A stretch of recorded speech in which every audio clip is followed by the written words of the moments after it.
teman-teman semua, kami mahasiswa-mahasiswi dari Universitas Katolik Santo Thomas berada di SD swasta Budi Murid 2 akan melakukan proses wawancara untuk keperluan mata kuliah kami dengan mata kuliah kepemimpinan dengan narasumber Ibu.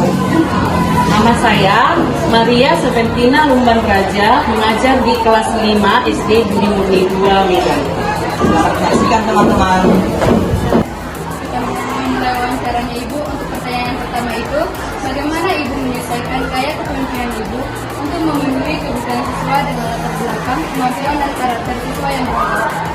Baik, sebelum kita mulai semester awal atau tahun ajaran baru, biasanya saya sebagai guru mengetahui atau mencari tahu dulu apa karakteristik dari peserta didik itu dan juga kemampuan awalnya sampai di mana. Jadi ketika pembelajaran berlangsung di dalam kelas, kita bisa mengetahui bagaimana cara-cara kita untuk mendekatkan siswa itu, sehingga sangat perlu kita mengetahui latar belakang dari siswanya, bagaimana juga kemampuannya dan karakteristiknya seperti apa. Ibu, kita lanjut ke pertanyaan kedua. Pertanyaannya, apa pendekatan utama Ibu dalam memotivasi siswa dan rekan kerja untuk mencapai tujuan bersama di lingkungan sekolah?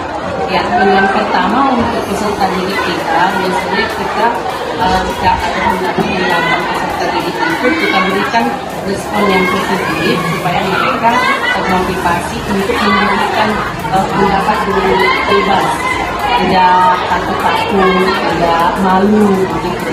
Jadi kita dorong mereka untuk memberikan pendapat itu. Lalu kita berikan respon yang positif. Kemudian kita juga membuat menciptakan suatu kerjasama bersama-sama dengan sesama mereka, bersama dengan guru, supaya mereka aktif dalam pembelajaran di kelas. Kemudian sebelum pembelajaran itu biasanya kita juga memberikan pendidikan karakter. Itu yang paling utama. Nah, kalau di sesama teman kerja, ya kita berkomunikasi yang baiklah dengan teman-teman dan mau bekerja sama. Baik, selanjutnya pertanyaan ketiga, bagaimana Ibu menghadapi tantangan dalam mengambil keputusan yang melibatkan keseimbangan antara kepentingan siswa, orang tua, dan murid? Nah, kalau untuk keputusan di dalam kelas itu biasanya kita ambil, kalau untuk satu kelas kita ambil kesepakatan.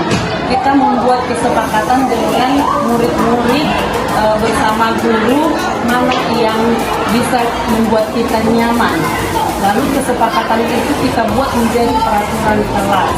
Nah, kalau untuk orang tua dan juga rekan kerja, biasanya kita melalui rapat-rapat dengan dewan guru.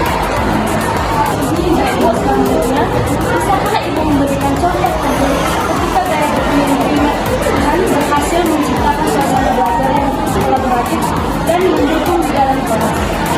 Kalau contohnya itu saya melihat suasana belajar di dalam kelas itu aman, mereka anak-anak ini kita lihat belajar yang menyenangkan. Mereka bisa mengikuti pembelajaran itu dengan baik.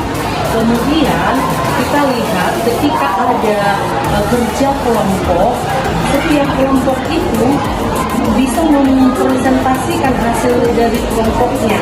Jadi kita melihat, di sini mereka sudah berhasil untuk bekerja sama dan belajar dengan aktif.